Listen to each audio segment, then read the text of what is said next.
वैयक्तिक धर्म, सार्वजनिक नाही. त्याचा वैयक्तिक जो धर्म आहे तो धर्म त्याला स्वतःला जाणीव झाल्यानंतरची जी वृत्ती आहे तो व्यवहारात चुकीचं वागणार नाही. त्याचं आचरण शुद्ध राहील, त्याचा व्यवहार शुद्ध राहील. सत्यम ब्रियात प्रियम ब्रियात, तो कधीही खोटं बोलणार नाही, तो कधीही दुराचार करणार नाही, तो कधीही कामवासनेला बळी पडणार नाही, तो कधीही वाईट वागण्याचा निर्णयच घेणार नाही. त्याच्यामुळं त्याचा स्वधर्म जो आहे तो स्वतःपुरता तेजस्वी, स्वतःपुरता मंगलदायी, स्वतःपुरता प्रकाशक होईल. त्याला प्रत्येक वेळेस असं वाटेल, कारण तो आता जागा झाला आहे, तो आता अलर्ट झाला आहे, सजग झाला आहे. तो त्यामुळं त्याला प्रत्येक वेळेस करताना असं वाटेल आपल्याला हे नाही करायचं, आपल्याला हे करू नये. म्हणून विश्व जे आहे ते विश्व स्वधर्म सोडले पाहिजे, आपोआप पाहिजे.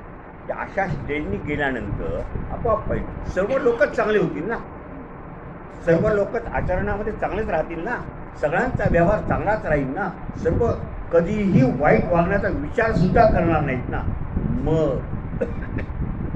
मग काय होईल? खूप छान सांगताय. मग काय होईल मला सांगा. आपण सगळे एवढे आहोत, आपल्याला एकदा कळलं की आता आपल्याला आपण कोण आहोत याची जाणीव झाली. आपण सगळे जीव जो आहे, आपला जो सगळा जीव आहे आत्मातला, तो देह नाही आहे, देहात्मबुद्धी नाही आहे. आपल्याला देहात्मबुद्धी कधी येते? देहात्मबुद्धी ज्या वेळेस आपली इंद्रिय, कर्मेंद्रिय, ज्ञानेंद्रिय ही दुसरीकडे पाहतात, दुसरी म्हणजे बहिर्मुख आहेत, बाहेरचं पाहतात, त्यावेळी आपल्याला आपली जाणीव राहत नाही. मग आपल्याला असं वाटतं नाही मी कोणीतरी आहे, मी कुणीतरी आहे या भावनेने आपण जे कृत्य करतो ते कृत्य स्वधर्माशी निगडीत नाही, ते स्वधर्माच्या विरुद्ध आहे. मग स्वधर्माच्या विरुद्ध असलेलं कृत्य आहे ते कृत्य ज्याला स्वधर्माची जाणीव झाली, ज्याला स्वस्वरूपाची जाणीव झाली, ज्याला ज्ञानाची जाणीव झाली, ज्याला आपण ईश्वर आहोत याची जाणीव झाली, ज्याला आपण ईश्वराचे अंश आहोत याची जाणीव झाली, तर तो काय मागेल, काय मागेल, काय मागावं हे कळलं पाहिजे. ज्याला जाणीव झाली नाही तो म्हणे माझ्या पोराला पास कर, माझ्या सुनेला पोरगा होऊ दे, माझ्या मुलाला चांगली मार्क मिळू दे, माझा मुलगा मागच्या वर्षी नापास झाला तर आता यावर्षी पास होऊ दे. हे कोण मागेल? ज्याची बुद्धी देहाशी निगडीत आहे, ज्याची बुद्धी इंद्रियाशी निगडीत आहे, ज्याची बुद्धी देहात्माशी निगडीत आहे, तो काय करेल? तो मागताना त्याचं जे मागणं आहे ते मागणं वेगळं आहे. आता या स्टेजला जो माणूस आहे जो स्वधर्म सूर्य पाहो, ज्याला स्वधर्माची जाणीव झालेली आहे, स्वधर्माची जाणीव म्हणजे इझम नाही, जैनिझम, मुस्लिम असं नाही, ज्याला सगळ्या प्राणीमात्रामध्ये स्वतःचा जो ईश्वराचा अंश आहे याची जाणीव झाली, तर मग असे खर, असे गुणी, असे वाईट, असे अविवेकी लोक काय मागतात देवाकडे ते वेगळं आहे. आणि अशा पद्धतीने या स्टेजला गेलेला तो माणूस आहे, तो मागतोय, तो काय मागतो? मग माऊली सांगतात जो जे वांछील तो ते लाभो. माऊली म्हणतात जो जे वांछील तो ते लाभो. त्याचं जे इच्छा आहे, त्याच्या ज्या आकांक्षा आहे, त्याच्या ज्या वासना आहेत, त्याची जी जे मागण्याची इच्छा आहे ते काय आहे? अहो ते चांगलंच आहे, ते मांगल्य आहे, ते पुण्यकारक आहे, ते विवेककारक आहे, त्याचं मागणं वाईट असूच शकत नाही. मग ते मिळणार ना. जो जे वांछित तो ते लाहो. एक ब्रह्मस्वरूप माणूस दुसरा ब्रह्मस्वरूपाला माणसाला सांगतोय. ज्ञानदेव स्वतः ईश्वरनिष्ठ आहे, ज्ञानदेव स्वतः ब्रह्मस्वरूप आहेत, ज्ञानदेव स्वतः प्रेषित अवतार आहेत. मग जे ज्ञानदेव असं सांगतात की जे वांचील तोते लावो, की कोणाकरता सांगतायत? जे घरांची व्यंकटी सांडो तया सत्कर्मी रती वाढो, भूता परस्परे जडो मैत्री वांचे दुर्गांचे तिमिर जावो, विश्व स्वधर्मे सूर्य पाहो, मग तोते वांचील ते बोला. डायरेक्ट नाही सांगितलं, तुमचं सगळं होऊ द्या रे पुरा. आपण त्या दिवशी पाहिलं, कुंभार म्हणतोय की पाऊस येऊन देऊ नका, आणि तो बगीचावाला म्हणतोय पाऊस येऊ द्या. मग दोघांचं कसं काय परमेश्वर पूर्ण करेल?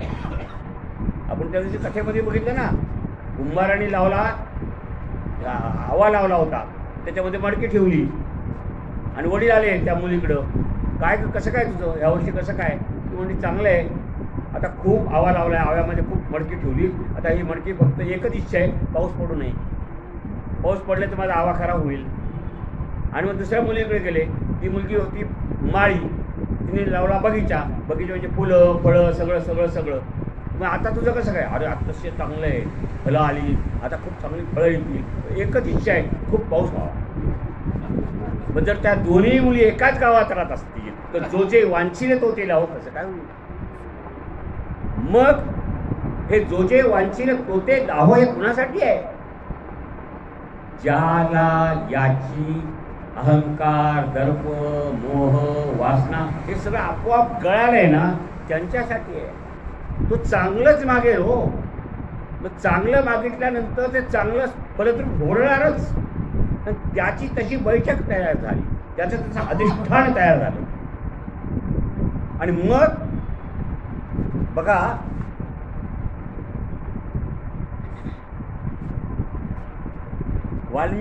वाल्ल्या कोळ्याची गोष्ट सर्वांना माहिती, बरोबर? सगळ्यांना वाल्ल्या कोळी माहिती. या सगळ्या ओव्यांचा आणि वाल्ल्या कोळ्याचा संबंध आहे. वाल्ल्या कोळ्याला सगळ्यांना गोष्ट माहिती आहे, तेव्हा आपण 2 ते 3 मिनिटात सांगू. नारद भेटले. नारद भेटल्यानंतर वाल्ल्या कोळ्याचं काम काय होतं? काय होतं? चोरी करणे, दरोडे करणे, मारणे, लुटमार करणे, असं होतं. नारद भेटल्यानंतर नारद म्हणे, मला मार, काही नाही प्रॉब्लेम, मला मारू शकतोस तू, मी तयार आहे. आश्चर्य वाटतं, आत्तापर्यंत आपल्याला घाबरणारे माणूस असं फक्त मार मार म्हणतो. मला मारण्यापूर्वी गोष्ट सगळ्यांना माहिती, पण आपल्याला याच्या ओव्यांच्या संदर्भात बघायची. फक्त एकच काम कर, मला मारण्यापूर्वी तू का करतोस? हे कशासाठी करतोयस? हे मी जे करतो आहे हे माझ्या कुटुंबाच्या उपजीविकेसाठी करतोय. मग हे जर तू तुझ्या उपजीविकेसाठी कुटुंबाच्या करत असेल तर कुटुंबात जाऊन विचार, हे जो तू करतोय त्या करण्याचा, हे जे कर्म आहे त्या कर्माचा दोष त्यांना लागला तर चालेल का? एवढंच विचारलं. गेला विचारायला, गोष्ट सगळ्यांना माहिती आहे, आपल्याला गोष्टीत जायचं नाही. तो गेला, बायकोला विचारायला गेला, मुलांना विचारायला गेला. ते म्हणे, तुम्ही पैसे आणता ना तिथपर्यंत ठीक आहे, पण तुम्ही पैसे पापाने आणत असाल तर ते पाप आम्हाला नाही लागले पाहिजे. म्हणजे शिवाजी जन्मावा पण तो दुसऱ्याच्या घरात जन्मावा, आपल्या घरात नको, असं आहे म्हण. हे जे आहे ना तसं काही नको, ते तुमचं तुम्ही बघा. म्हणजे असा हे जे काय आहे बघा, माऊलींचं पसायला, माऊलींच्या पसायदानामधली मागणी आणि आपला व्यवहार.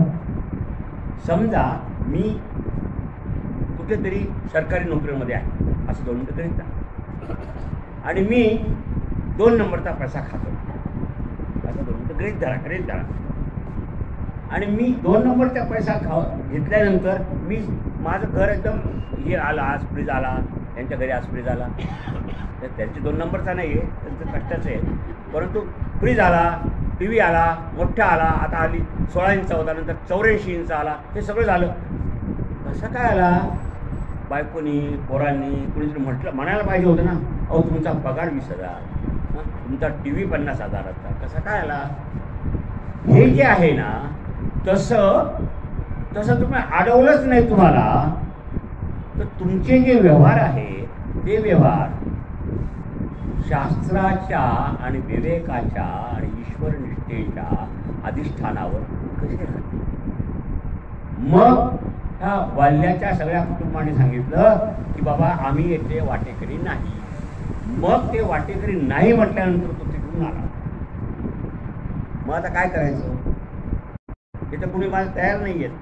म्हणजे आत्तापर्यंत मला असं वाटत होतं की ही सगळी बायका पोरं माझी म्हणतील काय तुम्हाला काय करायचं ते करा, आपण सगळे म्हणून पापाची वाटे करू, असं वाटलं होतं मला.